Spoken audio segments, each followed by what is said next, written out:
فَلِذَٰلِكَ فَادْعُ وَاسْتَقِمْ كَمَا أُمِرْتَ۔ یہ جو آیت ہے نا، اس آیت کے اندر اللہ رب العزت نے دین کے اصول بیان کیے ہیں۔ چھوٹی سی آیت ہے، فَلِذَٰلِكَ فَادْعُ وَاسْتَقِمْ كَمَا أُمِرْتَ وَلَا تَتَّبِعْ أَهْوَاءَهُمْ۔ چھوٹی سی آیت ہے۔ پہلا فَلِذَٰلِكَ فَادْعُ، اے میرے پیغمبر اسی دین کی، جو دین آپ کو دیا گیا اور جو دین پہلے انبیاء کو دیا گیا، فَلِذَٰلِكَ فَادْعُ، اے میرے پیغمبر اسی دین کی آپ دعوت دیتے رہے، اسی دین کی طرف آپ لوگوں کو بلاتے رہے۔ یہ پہلا اصول ہے، پہلا اصول ہے دعوت، کہ اللہ رب العزت نے دین کی جو سمجھ دی ہے پھر اس کو آگے لوگوں تک پہنچانا۔ ایک آدمی کے پاس ایک مسجد ہے تو اس مسجد میں رہنے والے آدمی کی ذمہ داری ہے کہ مسجد میں آنے والوں کو دین کی دعوت دے۔ ایک آدمی کے پاس گھر ہے اور گھر کے افراد ہیں تو اس کی ذمہ داری ہے ان گھر کے افراد کو دین کی دعوت دے۔ ایک آدمی کے پاس محفل ہے، دوست ہیں جن کے پاس وہ اٹھتا بیٹھتا ہے تو اس آدمی کا فرض بنتا ہے اپنی اس محفل کے اندر دین کی دعوت دے۔ یعنی ایک آدمی جتنے لوگوں تک اور جس شعبے کے اندر وہ رہ رہا ہے اور جن لوگوں سے اس کا واسطہ ہے تو ان لوگوں کو دین کی دعوت دینا اس آدمی کے لیے ضروری ہے۔ جتنی اس کی سمجھ ہے، جتنا یہ جانتا ہے، جتنا یہ پہچانتا ہے۔ فَلِذَٰلِكَ فَادْعُ، اللہ کے پاک پیغمبر کو حکم دے کے اصل میں سمجھایا ہمیں گیا ہے، ذمہ داری ہمارے اوپر ڈالی گئی ہے۔ فَادْعُ، اے میرے پیغمبر آپ دین کی دعوت دیتے رہیں، یہ پہلا اصول۔ دوسرا وَاسْتَقِمْ كَمَا أُمِرْتَ، اور اللہ نے جیسے آپ کو حکم دیا ہے اس پر پکے بھی رہنا ہے۔ إِنَّ الَّذِينَ قَالُوا رَبُّنَا اللَّهُ ثُمَّ اسْتَقَامُوا۔ ایک اور مقام پہ اللہ فرماتے ہیں فَاسْتَقِمْ كَمَا أُمِرْتَ وَمَنْ تَابَ مَعَكَ، اے میرے پیغمبر آپ بھی پکے رہیے اور جو آپ کے ساتھ ہیں ان کو بھی حکم ہے کہ وہ بھی اپنے دین پر پکے رہیں۔ دین کو ماننا، پہلا کام اس کی دعوت دینا، اور دوسرا کام خود بھی اس پر پکے رہنا۔ یہ بڑا مشکل کام ہوتا ہے، یہ بڑا بھاری کام ہوتا ہے، دین پر پکے رہنا۔ پھر برادری بھی بندے کے آڑے آ جاتی ہے، پھر دوست قریبی بھی بندے کے آڑے آ جاتے ہیں، ہاں، پھر اپنے پراؤں کا خوف اور ڈر بھی ہوتا ہے، پھر لوگوں کے طنز اور طعن و تشنیع بھی ہوتا ہے، پھر لوگوں کی طرف سے برا بھلا بھی ہوتا ہے، ساری چیزیں ہوتی ہیں۔ پھر ڈرایا بھی جاتا ہے، دھمکایا بھی جاتا ہے، پھر مارا بھی جاتا ہے، پھر ظلم و ستم سے گزارا بھی جاتا ہے، پھر پریشانیاں بھی دی جاتی ہیں، پھر دن اور رات کے ڈراوے بھی ہوتے ہیں، پھر گھروں کے اندر بھی ان کو سکون نہیں ملتا۔ اللہ فرماتے ہیں ساری چیزوں کو برداشت کرنا ہے۔ وَاسْتَقِمْ كَمَا أُمِرْتَ، جیسے اللہ نے حکم دیا ہے پھر اس بات پر پکے ہو جانا ہے، ہمیں کسی کی کوئی پرواہ نہیں ہے۔ یہ جملہ زبان سے کہنا آسان ہے، ہاں، یہ جملہ زبان سے کہنا بڑا آسان ہے، اور پھر اس کو اپنی زندگی کے اندر لانا اور عمل کر کے دکھانا یہ دل گردے کا کام ہے۔ تیسرا اصول وَلَا تَتَّبِعْ أَهْوَاءَهُمْ، اور اے میرے پیغمبر لوگوں کی خواہشات کے پیچھے بھی نہیں چلنا۔ کوئی آ کے لالچ دے گا، کوئی آ کے مال کا لالچ دے گا، کوئی کسی اور طرح سے آ کے آپ کو لالچ دے گا، ہم یہ کر دیں گے جی، ہم یہ دے دیں گے، آپ تھوڑا سا ہماری رعایت کر لیں، یہ کر لیں، لیکن پکے رہنا ہے، لوگوں کی خواہشات کے پیچھے نہیں چلنا۔ ایک کافر تھا ولید، مکہ کے اندر بڑا رئیس تھا، بڑا مالدار تھا، 10 بیٹے تھے اس کے۔ کتنے؟ 10۔ اس میں صرف 4 کو اللہ تعالیٰ نے اسلام کی توفیق دی ہے، 10 میں سے 4۔ اور اتنا رئیس تھا کہ 1,00,000 دینار اس کے تجارت کے اندر گردش کرتے تھے اس زمانہ میں۔ 1,00,000 دینار سونے کے سکے جو اس کی تجارت کے اندر جو لگے رہتے تھے۔ تو بڑا رئیس تھا اور بے شمار بھیڑ، بکریاں، اونٹ، زمینوں کا مالک تھا۔ وہ نبی علیہ السلام کے پاس آیا کہ کہنے لگا بھتیجے آپ ہماری مخالفت چھوڑ دیں، میں اپنی آدھی دولت آپ کو دیتا ہوں، میں اپنی آدھی دولت آپ کو دیتا ہوں۔ ایک اور تھا شیبہ، یہ خود بھی بڑا حسین و جمیل تھا اور اس کی بیٹیاں بھی بڑی حسین و جمیل تھیں۔ یہ آیا اور اس نے آ کے نبی علیہ السلام کو کہا میں اپنی سب سے خوبصورت بیٹی کا نکاح آپ کے ساتھ کر دیتا ہوں، آپ چھوڑ دیں یہ کام۔ لیکن اللہ نے فرمایا وَلَا تَتَّبِعْ أَهْوَاءَهُمْ، اے میرے پیغمبر ان کی خواہشات کے پیچھے نہیں چلنا۔ یہ لالچ دیں گے آپ کو آ کے، کوئی کہے گا ہم آپ کو اپنا سردار بنا دیتے ہیں، کوئی کہتے ہیں کہ آپ مال و دولت آپ کے قدموں میں لا کے ڈال دیتے ہیں، کوئی کہے گا ہمیں اگر آپ چاہیں تو جس خاندان کے اندر ہم آپ کا رشتہ کروا دیں گے۔ لیکن سب کی باتیں اپنی جگہ، نبی علیہ السلام نے ان سب باتوں کے جواب میں کیا کہا تھا؟ تم تو مجھے پیسہ بتاتے ہو، تم مجھے سونا چاندی بتاتے ہو، تم میرے سامنے اقتدار اور حکومت رکھتے ہو، تم میرے سامنے حسین و جمیل عورتوں کا تذکرہ کرتے ہو، اور میں پتہ ہے تمہیں کیا کہتا ہوں؟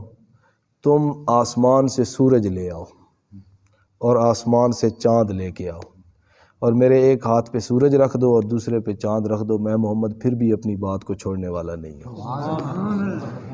تم تو یہ بتاتے ہو نا سورج چاند ستارے لے آؤ اور لا کے میرے قدموں میں ڈھیر کر دو نا، اور پھر کہو کہ آپ ہمیں کچھ نہ کہیں، یہ نہیں ہو سکتا۔ جو رب نے کہا ہے وہ محمد الرسول اللہ کی زبان سے بیان ہوتا رہے۔ وَأُمِرْتُ لِأَعْدِلَ بَيْنَكُمْ، مجھے اس بات کا حکم دیا گیا میں تمہارے درمیان عدل اور انصاف کروں۔ 5 چیزیں بیان ہو گئی ہیں۔ نمبر 6، اللہ ربنا و ربکم، اللہ ہی ہمارا رب ہے، و ربکم اور تمہارا بھی رب ہے۔ اللہ ہمارا رب ہے، ہم صرف زبان سے نہیں کہتے بلکہ ہم دل سے اس بات کی تصدیق کرتے ہیں۔ وَرَبُّكُمْ، تمہارا بھی رب ہے، ہمیں اس بات پر یقین ہے لیکن تمہارے دل میں اس بات کی تصدیق نہیں ہے۔ اگر تم اللہ کو ہی رب مانتے اور اللہ ہی کو اپنا پروردگار پالنہار مانتے تو پھر تم اللہ کے ساتھ کسی کو شریک نہ بناتے۔ حضرت عیسیٰ علیہ السلام کے بارے میں اسی 25ویں پارے میں بھی آئے گا، اور پہلے بھی قرآن مجید کے اندر سورہ مریم کے اندر بھی یہ بات گزر چکی ہے، اور اس سے پہلے بھی گزر چکی ہے سورہ آل عمران میں بھی یہ بات کہ حضرت عیسیٰ علیہ السلام کو اللہ کا بیٹا بنایا گیا۔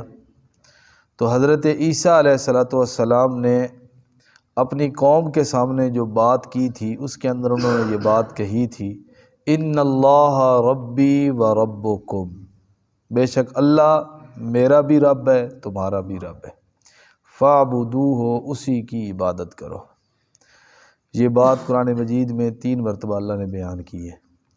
پھر اس میں 7ویں پارے میں جب ذکر ملتا ہے کہ قیامت کے دن اللہ رب العزت عیسیٰ علیہ السلام سے پوچھیں گے کہ آپ نے لوگوں کو کہا تھا مجھے اور میری ماں کو اللہ کے علاوہ 2 الہ بنا لو، تو اس وقت بھی عیسیٰ علیہ السلام یہی کہیں گے، ما قلت لهم الا ما امرتنی به ان اعبدوا اللہ ربی و ربکم، اے اللہ میں نے تو وہی کہا جس کا مجھے حکم دیا گیا، اور وہ کیا چیز ہے؟ اللہ کی عبادت کرو جو میرا بھی رب ہے اور تمہارا بھی رب ہے۔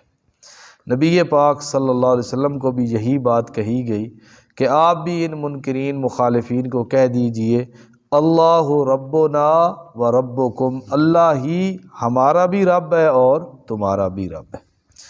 لنا اعمالنا ولکم اعمالکم، نمبر 7، ہمارے لیے ہمارے اعمال، تمہارے لیے تمہارے اعمال۔ یہ بالکل آخری بات ہوتی ہے جب بندہ سمجھائے واعظ، تذکیر، نصیحت، سمجھانا، آخری بات بندہ یہی کرتا ہے، بندہ کہتا ہے بھئی تمہارے لیے تمہارے اعمال، ہمارے لیے ہمارے اعمال، ہم حق پہ ہیں اور الحمدللہ حق پہ ہیں، ہمارے حق پر ہونے کا تمہیں نفع نہیں ہے، ہمیں اپنی ذات کے لیے ہے، اور تم غلط اور گمراہی کے راستے پر ہو، تمہاری گمراہی کا سوال ہم سے نہیں کیا جائے گا۔ لنا اعمالنا ولکم اعمالکم، ہمارے لیے ہمارے اعمال، تمہارے لیے تمہارے اعمال۔ جس طرح 30ویں پارے میں آتا ہے نا سورۃ الکافرون میں، وہاں پر اس کی آخری آیت کیا ہے؟ لکم دینکم ولی دین، تمہارے لیے تمہارا دین اور میرے لیے میرا دین۔ لا حجت بیننا و بینکم، ہمارے تمہارے درمیان کوئی جھگڑا نہیں ہے۔ اس سے یہ مراد نہیں ہے کہ کوئی توحید اور شرک والا ہی جھگڑا ختم ہو گیا، وہ جھگڑا ہے۔ ہم اللہ کو وحدہ لا شریک مانتے ہیں، تم اللہ کے ساتھ کئیوں کو اور ساتھ ملاتے ہو۔ یہاں پر مطلب ہے لا حجت بیننا و بینکم، ہم نے جس بات کو حق اور سچ سمجھا اس کو مانا، اس کو تسلیم کر لیا، اور تم اس بات کو تسلیم نہیں کرتے، تو اس میں جھگڑنے کی کیا بات ہے؟ ہم اپنا عقیدہ اور اپنا نظریہ بالجبر تمہارے اوپر مسلط نہیں کرتے، تم نے اپنی خوشی سے ہمارے اس عقیدے کو اور اس ایمان کو تسلیم کرنا ہے۔ ہم زور کے ساتھ اپنا نظریہ تمہارے اوپر مسلط نہیں کرتے۔ جب ہم زور کے ساتھ مسلط تمہارے اوپر نہیں کرتے تو پھر تمہیں ہمارے ساتھ جھگڑنے کی بھی کوئی ضرورت نہیں ہے۔ تم اپنے عقیدے پر، اپنے نظریے پر پکے ہو، ہم اپنے نظریے اور عقیدے پر پختہ ہیں، تو لا حجت بیننا، پھر یہ جھگڑا کس بات کا؟ پھر جھگڑا کیوں کرتے ہو ہمارے ساتھ؟ جھگڑا تو تب بنے نا کہ جب ہم کہیں کہ نہیں تم مانو، ہمارا کام ہے بتا دینا، پہنچا دینا، سنا دینا، منوانا ہمارا کام نہیں ہے۔ تم اپنا کام کیے جاؤ، ہم اپنا کام کیے جائیں گے۔ اللہ یجمع بیننا، اللہ قیامت کے دن جمع کرے گا ہم سب کو، پھر پتہ چل جائے گا کون سچا تھا اور کون جھوٹا تھا۔ فسوف تری اذا انکشف الغبار افرس تحت رجلک ام حمار، ایک شاعر کہتا ہے فسوف تری اذا انکشف الغبار، ابھی تو گرد و غبار ہے، دھواں ہے، جب یہ گرد و غبار چھٹ جائے گا نا پھر تجھے پتہ چلے گا افرس تحت رجلک ام حمار، کہ تو گدھے کے اوپر سوار ہے یا گھوڑے کے اوپر سوار ہے۔ ابھی تک تو یہ سارا دھواں دنیا کا آنکھوں کے سامنے ہے نا، گرد و غبار ہے، پتہ نہیں ہے تمہیں حق اور باطل کا امتیاز اور فرق محسوس نہیں ہو رہا۔ جب دنیا سے جاؤ گے بظاہر تو آنکھیں بند ہوں گی، ہم یہی کہتے ہیں نا جب آنکھیں بند ہوں گی تو پتہ چلے گا، بظاہر تو یہی ہے نا کہ آنکھیں بند ہوں گی، آنکھیں بند نہیں ہوں گی، بند اب آنکھیں اب ہیں، جب موت آئے گا اس وقت آنکھیں کھل جائیں گی۔ ہاں اس وقت آنکھیں کھل جائیں گی۔ ایک حدیث میں بھی آتا ہے، نبی علیہ السلام نے فرمایا دنیا کی مثال ایسے ہے جیسے انسان سویا ہوا ہو، اور موت کی مثال ایسے ہے جب انسان بیدار ہو جائے۔ ہاں ہم تو سمجھتے ہیں نا اب ہم جاگ رہے ہیں اور موت میں جا کے سو جانا ہے، اب ہم سوئے ہوئے ہیں اور موت نے آ کے ہمیں بیدار کر دینا ہے۔ جس طرح انسان خواب دیکھتا ہے نا تو انسان دیکھتا ہے میں فلاں جگہ پہ میں بادشاہ بن گیا، دنیا میرے پیچھے، اور جب آ کے کوئی ایسے ہلاتا ہے نا تو وہ سارے خواب، وہ خوشیاں، وہ ساری راحتیں پھر چکنا چور ہو جاتی ہیں۔ پھر بندہ کہتا ہے اوہ میں تو اپنے گھر میں اپنی چارپائی پر پڑا ہوں۔ بس یہی مثال ہے، ہم ایک خواب کے اندر چل رہے ہیں، یہ ساری خوشیاں، یہ ساری آسائش، یہ ساری آسانیاں، اور موت نے آ کے ہماری آنکھیں کھول دینی ہیں اور اس دن پتہ چل جائے گا۔ اللہ فرماتے ہیں اللہ یجمع بیننا و بینکم، اللہ جمع کرے گا ہمیں قیامت کے دن اور پھر اللہ فیصلہ بھی کرے گا۔ اور آخری بات 10ویں، وَإِلَيْهِ الْمَصِيرُ، زیادہ بھاگنے کی اور زیادہ کوئی بھاگ دوڑ کرنے کی ضرورت نہیں ہے، اللہ کی طرف ہی لوٹ کر جانا ہے۔ تم نے بھی جانا ہے اور ہم نے بھی جانا ہے، سارا پتہ چل جائے گا کہ کون کیا تھا اور کس کے نظریات کیسے تھے۔ دنیا تو لڑتے جھگڑتے ہر چیز گزر جاتی ہے نا، الیہ المصیر، جب اللہ کے پاس جانا ہے نا تو پھر سارے تنازعات کا اور جھگڑوں کا فیصلہ اللہ نے خود کر دینا ہے۔ والذین یحاجون فی اللہ، اللہ فرماتے ہیں جو لوگ جھگڑا کرتے ہیں اللہ کے بارے میں، اے فی دین اللہ، اللہ کے دین کے بارے میں، من بعد مستجیب لہم، بعد اس کے کہ عقل مند لوگوں نے اس دین کو قبول کر لیا۔ کئی لوگوں نے، سمجھدار لوگوں نے، عقل مند لوگوں نے اس دین کو قبول کیا، لبیک کی کہہ دی اس بات پر، پھر اس کے بعد جو لوگ جھگڑا کرتے ہیں اس دین کے بارے میں، اللہ فرماتے ہیں حجتہم داحضۃ عند ربہم، ان کی دلیل اور ان کے جھگڑے اللہ کے ہاں گرے ہوئے ہیں، ان کی باتوں کی کوئی وقت نہیں ہے۔ جس طرح یہ جو الیکشن ہوتے ہیں ایک بندہ جیت جاتا ہے اور باقی ہار جاتے ہیں. جو جیت گیا، جو ہارے ہوئے وہ جتنا مرضی شور مچائیں، جو مرضی کریں، جیتنے والا بندہ اپنی کرسی اور اپنی سیٹ پہ جا کے بیٹھ جاتا ہے. اب وہ جو مرضی شور مچائیں، ہائے ہائے کریں، روئیں، پیٹیں، ناچیں، جو مرضی کریں، جیتنے والا اپنے مقام پر پہنچ گیا.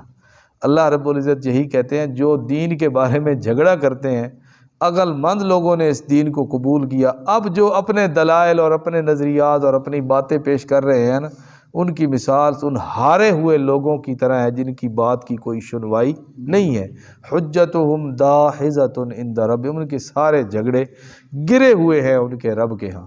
اصل میں داحض کہتے ہیں کہ دلدل ہو نا، دلدل، اور اس کے اندر کوئی چیز جاندار یا انسان کوئی اس کے اندر گر جائے تو وہ جتنا اس کے اندر ہاتھ پاؤں مارے گا نا اتنا وہ نیچے ہی جائے گا. اس کو کہتے ہیں داحضۃ. فرمایا اللہ کے دین کے بارے میں جھگڑا کرنے والوں کے جھگڑے کی مثال ایسے ہی ہے، جتنا وہ جھگڑیں گے اتنا وہ پستی اور ذلت کے اندر نیچے جائیں گے. وَعَلَيْهِمْ غَضَبٌ، اور ان کے لیے اور ان کے اوپر اللہ کی ناراضگی بھی ہوگی. وَلَهُمْ عَذَابٌ شَدِيدٌ، اور ان کے لیے عذاب بھی بڑا سخت ہے. اللہ الذی انزل الکتاب، اللہ وہ ذات ہے جس نے اتاری کتاب بالحق، سچ. قرآن اللہ کی طرف سے جو نازل کی گئی ہے حق اور سچ کتاب ہے.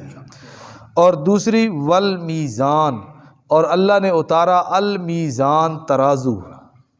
اللہ نے کیا چیز اتارا؟ ترازو.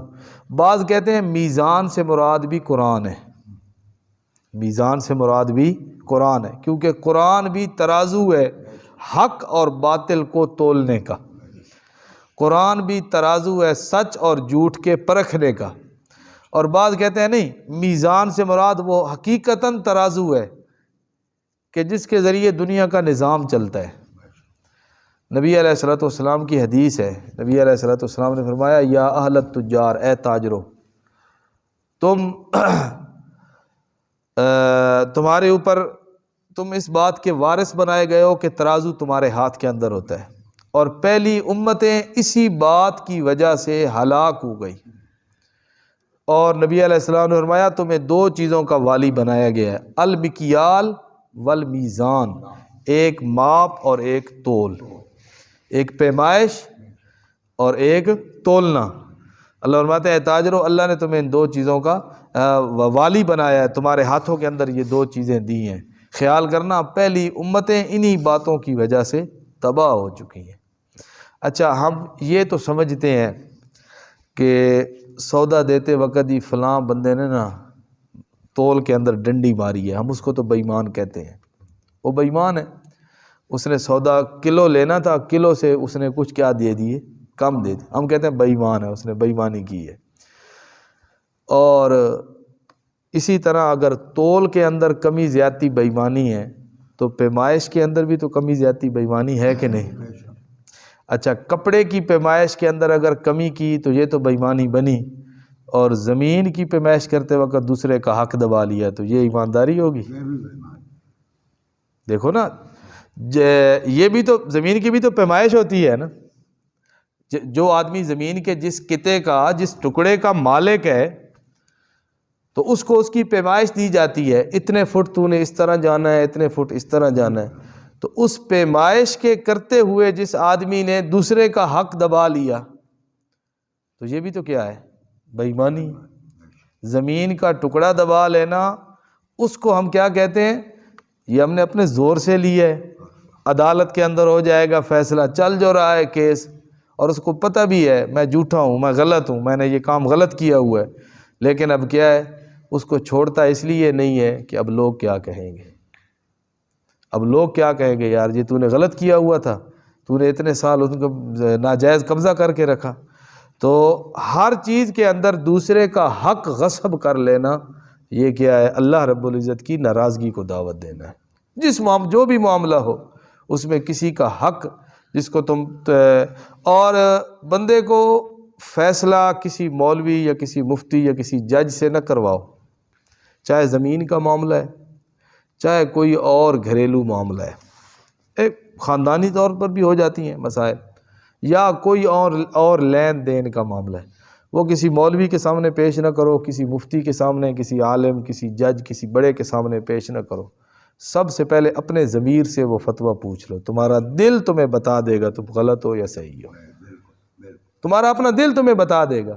نبی علیہ الصلوۃ والسلام سے پوچھا صحابہ نے، اللہ کے پیغمبر گناہ کس کو کہتے ہیں؟ مل اسم، گناہ کس چیز کا نام ہے؟ یہ جو کہتے ہیں ابھی گناہوں سے بچو، تو گناہ کہتے کس کو ہیں؟ نبی علیہ السلام نے فرمایا والاسم ما حاک فی صدرک، جو چیز تیرے دل میں کھٹکے وہ گناہ ہے۔ وَكَرِهْتَ أَن يَطَّلِعَ عَلَيْهِ النَّاسُ، اور تو اس بات کو ناپسند سمجھے کہ لوگوں کو اگر پتہ چل گیا تو لوگ کیا کہیں گے۔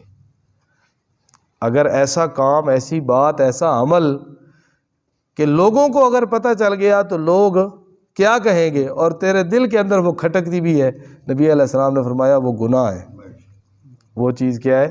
گناہ۔ بس یہ سب سے پہلا مفتی جو ہے نا انسان کا دل ہے، انسان کا ضمیر ہے، وہی بتا دیتا ہے کہ میں صحیح چل رہا ہوں یا غلط چل رہا ہوں۔ اللہ اکبر۔ اچھا، اسی طرح المیزان سے مراد، بعض مفسرین کہتے ہیں میزان سے مراد ہے اخلاق۔ المیزان سے مراد کیا ہے؟ اخلاق، انسان کے اخلاق، اچھے اخلاق اور برے اخلاق۔ اچھے اخلاق لوگ قریب آتے ہیں اور برے اخلاق لوگ دور ہٹ جاتے ہیں۔ نبی علیہ الصلوۃ والسلام کے بارے میں قرآن مجید کے اندر آتا ہے وَلَوْ كُنْتَ فَظًّا غَلِيظَ الْقَلْبِ، اے میرے پیغمبر اگر آپ ہوتے ترش روح، سخت دل والے، لَانفَضُّوا مِنْ حَوْلِكَ، کوئی پھر آپ کے پاس بیٹھتا نہ، یہ سارے بکھر جاتے۔ یہ جو جان قربان کرنے کے لیے تیار بیٹھے ہیں نا صحابہ، یہ آپ کا حسن اخلاق ہے۔ اگر آپ کے پاس اخلاق نہ ہوتے نا تو لَانفَضُّوا مِنْ حَوْلِكَ، یہ سارے کے سارے آپ سے بکھر جاتے۔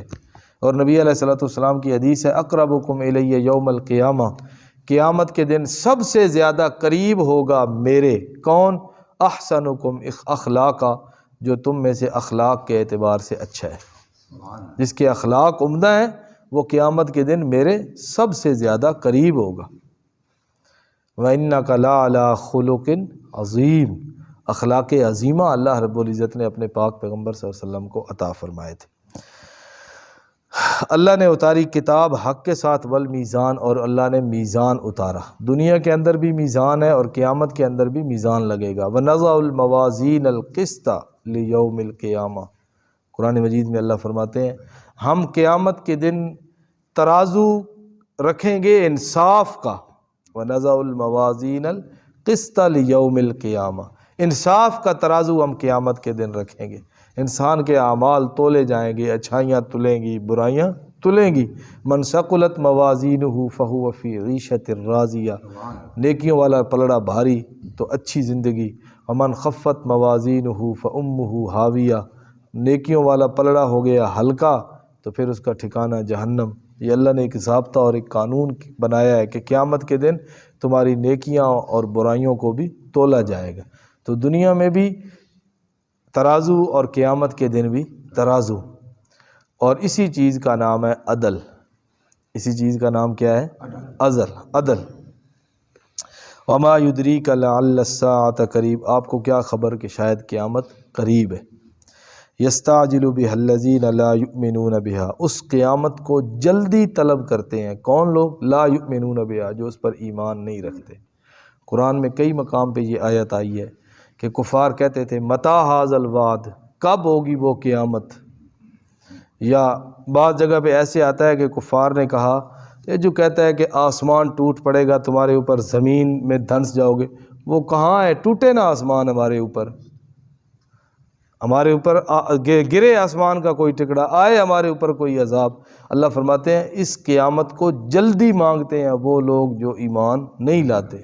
والذین آمنوا، اور ایمان والے، مشفقون منہا، وہ ڈرتے ہیں قیامت کے دن سے، ان کے دل میں خوف ہے، بھئی قیامت اللہ کو ہم نے جواب دینا ہے، ہم نے اپنی زندگی کا ہمارا سارا کچا چٹھا کھل جائے گا اور ہم نے اپنے اللہ کو اپنی زندگی کے ہر عمل کا جواب دینا ہے، پتہ نہیں کیا بنے گا ہمارے ساتھ۔ مشفقون منہا، ان کے دل میں ڈر ہے قیامت کا۔ وَيَعْلَمُونَ، اور ساتھ اس بات کا بھی یقین رکھتے ہیں کہ انہا الحق، قیامت ضرور بضرور آئے گی، ضرور بضرور آئے گی۔ الا ان الذین یمارون فی الساعہ، خبردار جو لوگ قیامت کے بارے میں شک کرتے ہیں، لفی ضلال بعید، وہ کھلی گمراہی میں ہے۔ اللہ لطیف بعبادہ، اللہ باریک بین ہے اپنے بندوں کے ساتھ، مہربان ہے اپنے بندوں کے ساتھ۔ یرزق من یشاء، رزق دیتا ہے جو چاہتا ہے۔ وہو القوی العزیز، وہی القوی قوتوں والا، العزیز غالب، وہ اللہ رب العزت کی قوتیں ہیں، وہی ہر چیز پر غالب ہے۔ وہ انسان کے چھوٹے سے چھوٹے عمل، ارادے، فکر اور سوچ سے بھی واقف ہے، اور انسان کو اللہ رب العزت نے جو کچھ دیا ہے اس سے بھی واقف ہے۔ ہم بعض اوقات بھول جاتے ہیں کسی سے کیا لینا ہے یا کسی کو کیا دینا ہے، بھول جاتے ہیں، لیکن اللہ رب العزت کی صفت ہے، اللہ جس کو جو دیتا ہے وہ بھی اللہ رب العزت کے علم میں ہے، اور اللہ جس سے جو چیز لے لیتا ہے وہ بھی اللہ کے علم میں ہے۔ کوئی چیز اللہ کے علم کے بغیر نہ کسی کو ملتی ہے اور نہ کسی سے لی جاتی ہے اللہ کے علم کے بغیر۔ اللہ پاک عمل کی توفیق عطا فرمائے۔